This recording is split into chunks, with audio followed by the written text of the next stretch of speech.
Hey everybody, this is Deb with Truthfication Chronicles, and yeah, this happened. This was a Senate hearing on Google bias and censorship, as you can see from the video title, and this is the Breitbart version of it right here, but I'm not going to play it for you because it's like 4 hours long. It doesn't start until about 41 minutes in, and so that's where it starts. Cruz was the chairman of this particular subcommittee, and then Hirono is the ranking member, and I don't know, her voice just kind of grates on me.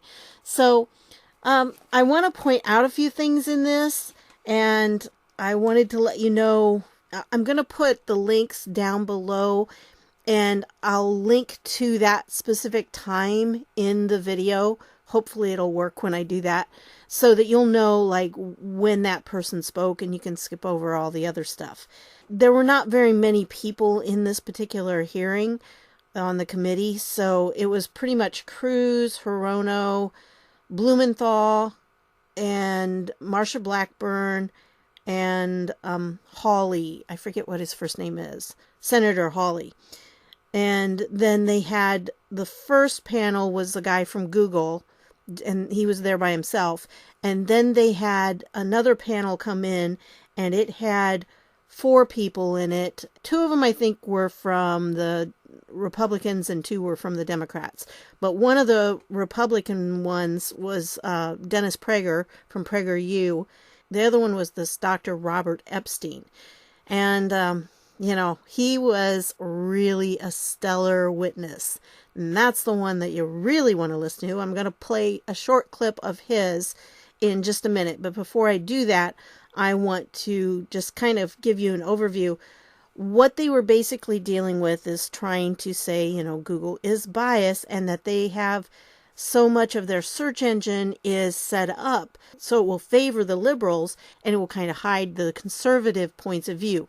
Of course, Hirono said that that's just simply not true, and she doesn't know why they're still having another hearing on it because there's absolutely no evidence. And then she listed like all of these liberal sources for her documentation. I mean, every single one of them was liberal. So, yeah, all the liberal sources say there's no bias against conservatives, but we know differently, don't we? Anyway, so it went on with this, and Marsha Blackburn, well, Ted Cruz at the beginning, I mean, he really had some good stuff to say, and he made some very good points. And then she did her opening statement, and then it went to Marsha Blackburn, and then I think Blumenthal was next, and then Hawley. And Blumenthal was supporting a guy named Parker, Andy Parker, I believe that was his name. And he was the father of the journalist who was shot on the air, when the 2 people were shot. It's just very interesting. He's friends with Lenny Posner, whose son was shot in. Very interesting connection there. And so just wanted to point that out. Anyway, and then they had a break because they had to go do a vote of some kind, and they came back, and I'll try to put all this, you know, the numbers down at the bottom in the description, and that's when they brought in the second panel, which had the 4 people on it. And Blackburn had some really good questions for Epstein. I'll tell you what, she bulldogged this, man. She nailed some really excellent questions. And then when they interviewed Epstein again, that was, you know, really good. And Cruz came back and said several things too. And that actually was the last exchange on this video right here. It kind of cuts off at the end, so I'm not sure what happened there, but it did cut out. And at the very end, you're going to hear the clip in just a little bit that they were talking about, and I think it's like jaw-dropping. And if you happen to be aware of the 17th letter of the alphabet, he did post that clip, or at least a tweet that contains that clip. So that's what I'm going to play for you. But I wanted to tell you about this, and then after I play the clip, I'm going to go on and tell you just a little bit more about this guy. So here's the clip. Do you happen to know who the Hillary Clinton campaign's number one financial supporter was in the year 2016? I think I do, but please remind me. The number one financial supporter of the Hillary Clinton campaign in the 2016 election was the parent company of Google, Alphabet, who was our first witness. They were her number one financial donor, and your testimony is, through their deceptive search methods, they moved 2.6 million votes in her direction. I would think anybody, whether or not you favor one candidate or another, should be deeply dismayed about a handful of Silicon Valley billionaires having that much power over our elections to silently and deceptively shift vote outcomes. Again, with respect, I must correct you. The 2.6 million is a rock bottom minimum. The range is between 2.6 and 10.4 million, depending on how aggressively they used the techniques that I've been studying now for 6.5 years. Wow. Could you just say that again, please? The 2.6 million is a rock bottom minimum. The range is between 2.6 and 10.4 million votes, depending on how aggressive they were in using the techniques that I've been studying, such as the search engine manipulation effect, the search suggestion effect, the answer bot effect, and a number of others. They control these, and no one can counteract them. These are not competitive. These are tools that they have at their disposal exclusively. If any headline comes out of this hearing, that should be it.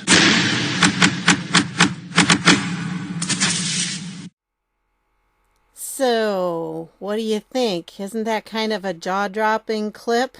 Oh, I tell you, wow. I mean, pretty eye-opening. And this came from the account of the Great Awakening. Okay. And, yeah, that's something else, what that guy had to say. Can you imagine 10.4 million votes? Or, he said for this next election, it could be 15 million. So, this is what kind of concerns me, because if they're able to manipulate that many votes, what other kinds of things are they manipulating people on? Attitudes about different things. Is it any surprise that so many people are believing everything the Mockingbird media puts out there? I don't think so.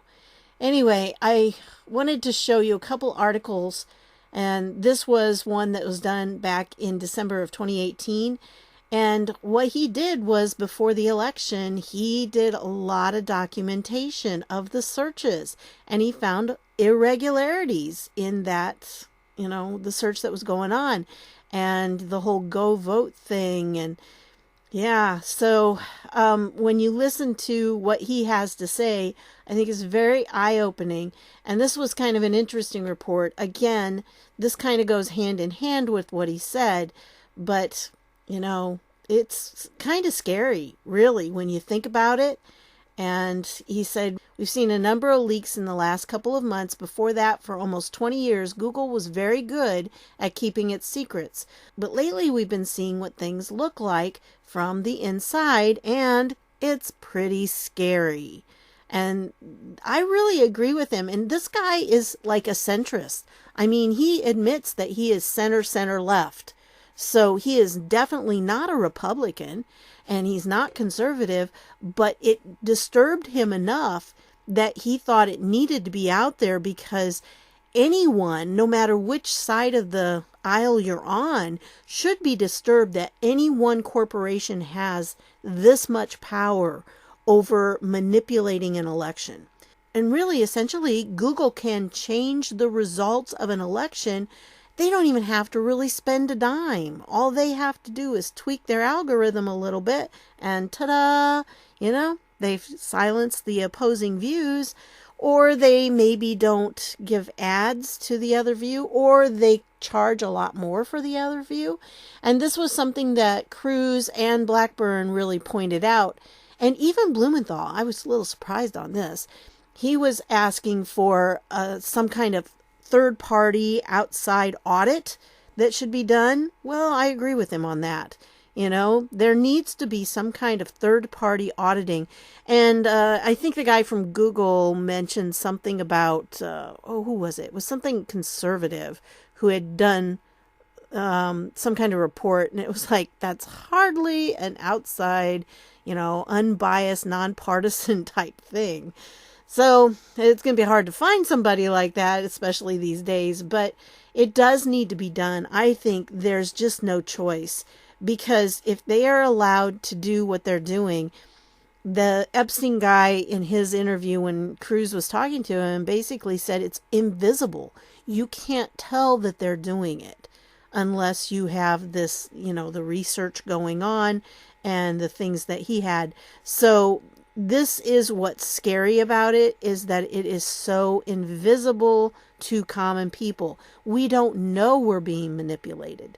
And with YouTube, we're starting to get the feel for, how they're censoring us, but it's really difficult to nail it down. Although we have some pretty good documentation, and it's not just me, but there's lots of us who are conservatives who have been keeping track of different things and done experiments to find out how videos go. And yeah, there's definitely some patterns that we've seen. So anyway, I thought this was a good article too that came out, and this just came out. Oh, this one was, like I said, the December 3rd of 2018. And then here's the next one that came out on the 16th of July, the same day. It came out in the morning, and then the hearing was in the afternoon. So, and here's the video for that. So you have all of that. But I wanted to point this out to you because this is a little concerning. More recently, tech billionaire Peter Thiel accused Google of treasonous activity by deciding to work with the Chinese military and not with the U.S. military. Thiel publicly challenged the company to answer whether its senior management has been thoroughly infiltrated by Chinese intelligence. President Trump, seeing a report on Thiel's remarks, said Tuesday that he will look into the allegations. Okay? There were questions, and I don't remember. I think maybe it was Hawley. I don't remember. It may have been Blackburn. Somebody asked him about this Chinese connection, and he swore up and down, we're not working with the Chinese. No, there's nothing to it. We stopped working with them in 2010. And yeah, so there were some interesting questions that went through that. Like I said, it was a really good hearing, actually, because it was run by Ted Cruz, and everyone in the room seemed to be adults. That was kind of nice. What a change from watching what's going on in the House. But yeah, they were, respectful, even though you might have disagreed with them. And like Hirono, oh my goodness. She was talking to Dennis Prager, or she was talking about Dennis Prager, I'm not sure which. But she said, and just how much does Preggers You pay to use YouTube's platform? And it's like, that's kind of a really stupid question, because that's like saying, how much do you charge your employees to come into the factory each day for the privilege of working for you? It's like, what? Do you not understand how it works, honey? We are content creators. We create the content that goes on YouTube. People wouldn't come to YouTube if we didn't produce content. So we are their employees in some way, that we're working for them. They make money off of our videos because they sell ads on our videos, and they don't give us all the money. That's for sure. They keep a big chunk for themselves. So it's one of those things that was just such a stupid question. I just couldn't believe she said it. But then again, she said some pretty bizarre things before. I really, there are some people I can listen to, even though they're from the other side. She's not one of them. Oh, she's just not. It's hard listening to her. So, yeah, I had it as fast as possible, but she talks kind of fast, so I couldn't speed it up too much. You had to keep it a little slower because she sounds like a chipmunk and I couldn't understand her. So anyway, I did want to point that out to you. And so I think maybe there's some investigation going on there, maybe checking out what's happening. And there have been times when Google worked with the Chinese to kind of create a type of platform that would censor things so the Chinese people couldn't search for certain politically incorrect things, at least Chinese politically incorrect. So I wanted to point that out to you and let you see that. I also wanted to tell you about the Preggers You thing. Now, if you don't know Preggers You, it's a channel on YouTube, and they do these videos that are, about 5 minutes, 6 minutes long. They're really good, and usually the person who is doing it is well known, and I mean they're very qualified in their area to be able to speak on this topic. Well, what they did with Preggers You is they took about 20% of their videos and they restricted them, which means they have an age restriction. What that means is that when people want to go see it, if you're not logged in, you can't see their videos that are age restricted. And if you're in like a school or some other places, some people have blocking on theirs so they can't see the restricted videos. So like schools especially have that block on so you can't see any videos that are age restricted. Well, that means that nobody who is young will be able to see their videos when they're really the people that need to be seeing these videos, because they do a very good job of explaining history, and they're very short, so they would be great to use in a classroom. Well, they age restricted this one. It's on the 10 Commandments. And it really is a good video, but you know what? It has a swastika in one place. Yeah, that's the reason. Because they were talking about, thou shalt not murder. So he was talking about that's not a good thing to do, and you don't do that because God says it's wrong. And, he pointed out, he had like the sickle and the hammer thing too, and the swastika, and that's what they flagged it for. So, I mean, it's crazy. So in the hearing, he said, well, this is the first I've heard of why. This is the first time they've told us why that was, restricted like that for age. And he said, I guess maybe I need to redo it and do the 9 commandments instead of the 10 commandments. So I thought that was pretty funny. He was going to leave out the one.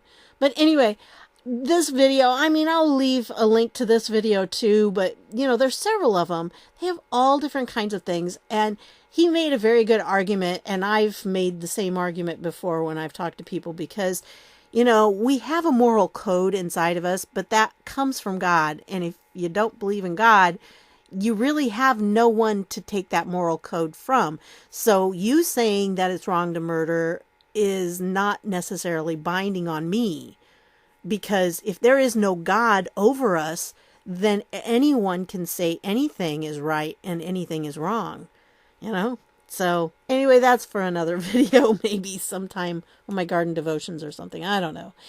But I wanted to show you that. I also wanted to show you that YouTube, they do have some policies, and especially with the guy whose daughter was shot while, she was reporting, and the video of it kind of went viral and everything, and he wanted him taken down, which I don't think is necessarily a bad thing. However, there's also more to that, because you see, if you dare to question the official narrative of any event out there where someone may have gotten hurt or whatever, then you can be in big trouble. And here are some of their things. Well, they consider it harassment and cyberbullying. And when you click on that and go down here, you'll see that one of the things they say, yeah. And I actually had a video taken down for that. And it's really kind of a scary thing when that happens, because you are like blocked out of your account. You cannot access your account until you agree that you have read this and you realize that this is what's happened. You're like, oh no, am I going to lose my account? So yeah, that was a scary time in my life. I was really hurt that they did that. And you know me, I'm such a bully, cyberbully, I guess. But I just suggested that possibly some events didn't happen the way people say they did. And especially with this. So everybody who is kind of in this community has specialties. That's my specialty. I was a teacher and I have examined all the evidence. Well, I've examined everything that's been put out. I have looked through hours and hours of video and police reports and stuff. And so I kind of know my stuff. And there was a reason why I said what I did, because anyway, I can't say more, or who knows what'll happen. So they consider that harassment and cyberbullying. All right.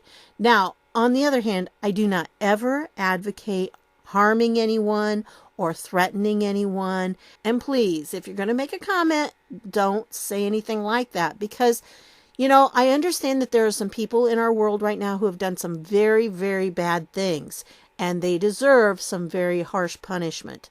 But let's put the focus more on, we want justice to be done than physical harm to them.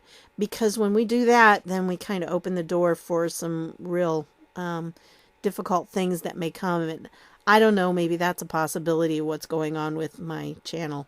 Maybe they don't like what kind of comments people are making or something, but I don't know. I like them for the most part. Just stay away from the physical harm of other people or threats.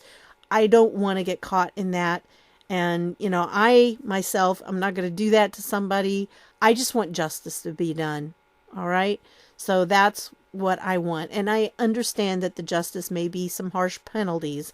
And I hope that is true, because I don't want these people harming other people.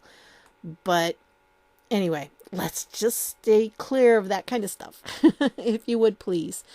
But I wanted to show all this to you because this guy right here and this whole thing that they did was really interesting. And like I said, it was kind of refreshing to be among adults here. Even though they disagreed, they were at least polite about it. There was no yelling. There was no grandstanding even. And it kind of was a quiet little thing, that went by the wayside. Not a lot of people, I think, knew this was going on. I didn't until the 17th letter of the alphabet pointed it out to us. But I'm glad he did, because then I got to hear this hearing and I got a chance to, research it a little bit more and see some of the things that they've been saying.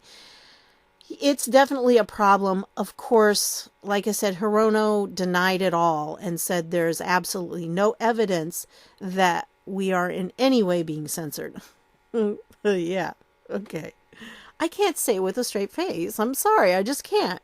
Because I know what's going on. And just look at my sub numbers. They've been going down.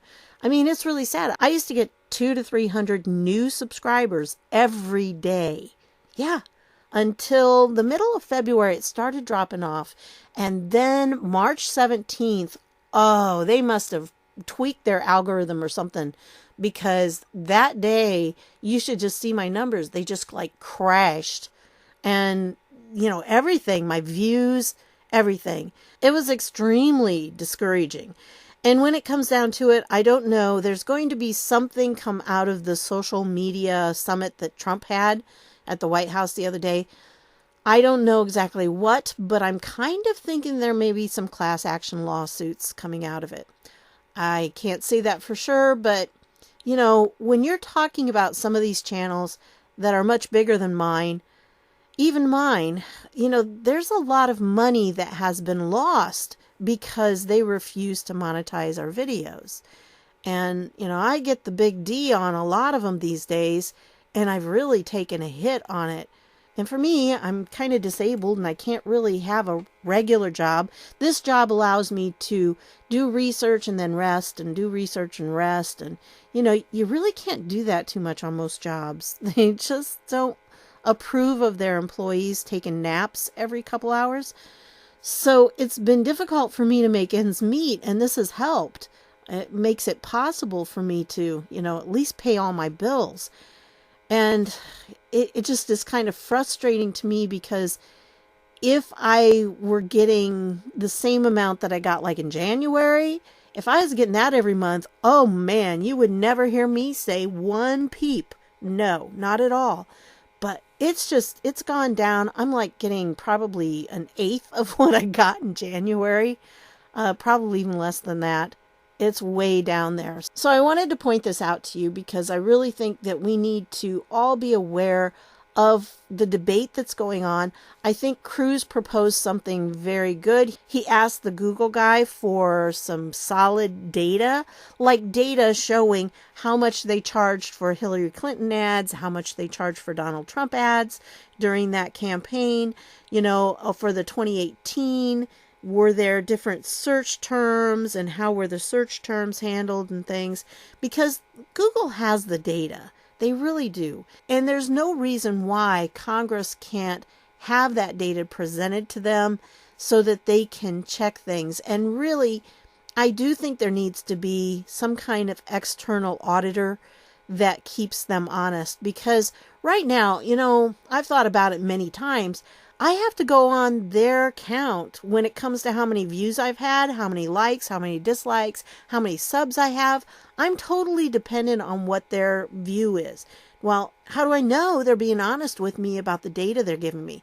What's really puzzling to me is that, on my cell phone, I have an app for the YouTube Creator Studio, and it gives me different numbers sometimes than what I have when I access it on the web.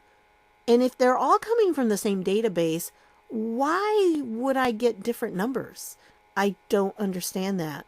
So for me, I think that's a good idea to have some external third-party organization that will monitor them, to audit them. Because if they're going to have the position they have, because you see they get special consideration because of this section, section 230 that they're part of. And it's not like, they're a public utility or a public forum. They claim they are, but then they act sometimes like a publisher.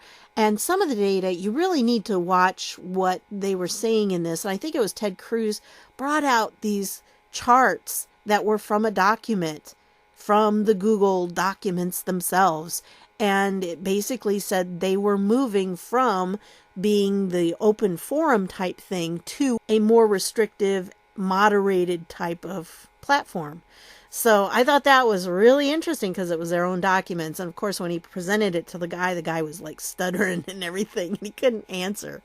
But anyway, so that's what I've got for you on this one. I'm going to put all the links down below so you can look over them at your own leisure because, wow, they were pretty incredible.